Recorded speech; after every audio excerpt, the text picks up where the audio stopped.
Pemirsa, terima kasih masih bersama Pak Erwin Aksa. Pak Erwin, Mak-mak begitu militan mendukung Ya. Pak Prabowo. Temuan lapangan apa yang mendorong mereka begitu? Ya, pertama figur Sandiaga Uno ini. Beliau mampu membawa diri sebagai seorang milenial, sebagai rockstar. Ya, beliau bisa pandai menyanyi, beliau pandai menyampaikan message yang pas bagi mak-mak. Dan mak-mak ini kan biasanya nonton sinetron, ya kan, nonton telenovela dan sebagainya.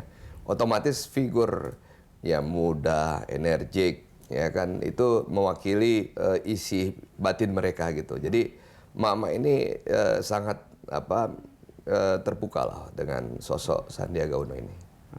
Gitu. Jadi mereka melihat Sandi sebagai figur yang pintar, ganteng, dan pandai, ya kan, dan juga mampu menyelesaikan harapan mereka gitu. Kalau kita bicara pengusaha secara keseluruhan, Pak Erwin sebagai pelaku bisnis, beberapa kesempatan itu sering ada keluhan kenapa pengusaha kurang puas.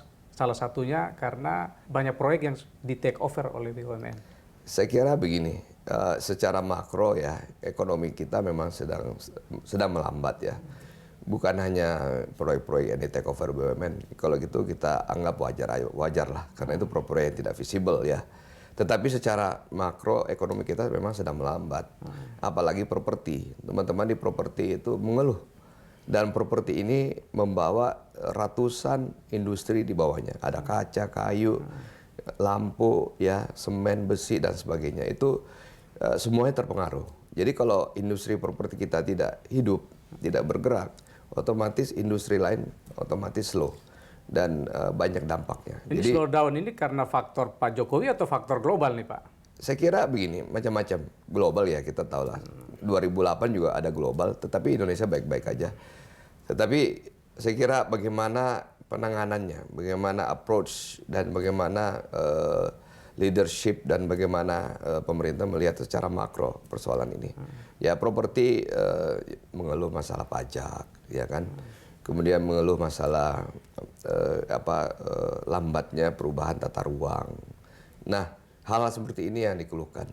Kemudian juga para pembeli, ya, mereka tidak berani lagi membeli rumah kedua, ketiga, keempat, karena mungkin aturan-aturan yang diberlakukan oleh Bank Indonesia pada saat itu yang memperketat loan to value ya, pembelian properti. Jadi akhirnya karena psychological konsumen melambat ya, atau tidak confident, akhirnya ya daya belinya menurun begitu. Tapi kalau kita lihat secara keseluruhan hasil survei, tingkat kepuasan terhadap Pak Jokowi itu kan 60-an% ke atas, Pak.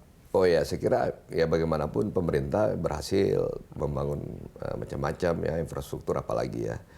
Saya kira ya kalau kita bicara puas ya puas aja pasti, ya kan, dengan kinerja pemerintah, dengan pembangunan infrastruktur. Tetapi yang sekarang ini kita harus tahu bahwa para pelaku usaha itu tidak tumbuh, ya, bahkan omsetnya turun, ya. Kalau yang besar bertahan, kalau yang kecil nggak bisa naik. Jangan sampai tidak bisa naik dan bahkan ambruk gitu. Jadi itu yang terjadi.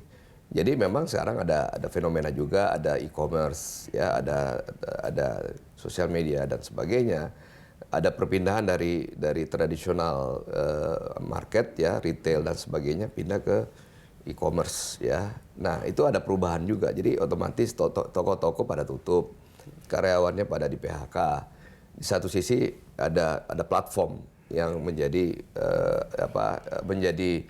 alat untuk mempermudah konsumen. Jadi perubahan ini tentunya ada disruption. Tapi gitu. Apa yang digambarkan oleh Pak Erwin ini tidak tercermin ketika Pak Prabowo berkali-kali dalam debat maupun wacana di luar itu tidak bicara seperti ini, lebih banyak ngomong soal wah ini uang kita banyak bocor, banyak dilarikan ke luar negeri nih.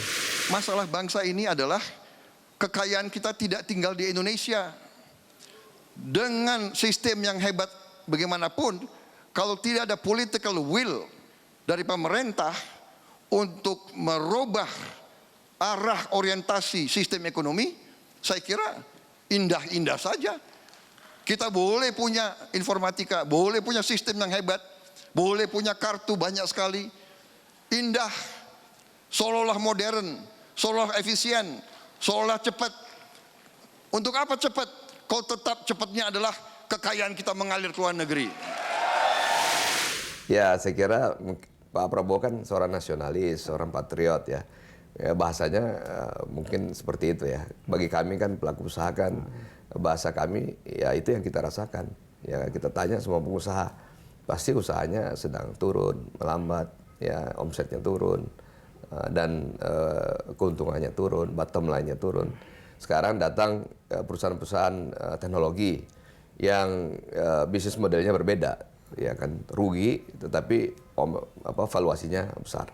Bahkan valuasi perusahaan teknologi di Indonesia, ya unicorn ini bisa lebih besar daripada perusahaan-perusahaan yang batu bara yang besar-besar gitu. Ini bagi Pak Erwin sebagai pengusaha, apa titik kuat seorang Prabowo Subianto sehingga bisa meyakinkan semua orang bahwa dia layak untuk memimpin Indonesia dari aspek ekonomi ini? Saya kira ada sosok Pak Sandi di situ yang mewakili pelaku usaha ya. Beliau mengerti betul tentang bagaimana mengelola keuangan. Beliau tahu persis bagaimana ekspektasi daripada dunia usaha dan bagaimana membuka lapangan kerja, ya kan. Beliau tahu persis tentang bagaimana kecepatan mengambil keputusan. Beliau walaupun sebentar di DKI sebagai wagub, tapi beliau lah yang banyak menggerakkan keputusan-keputusan penting di DKI waktu beliau menjadi wagub. Kita break sebentar, Pak. Ya. Pemirsa tetaplah di Special Interview.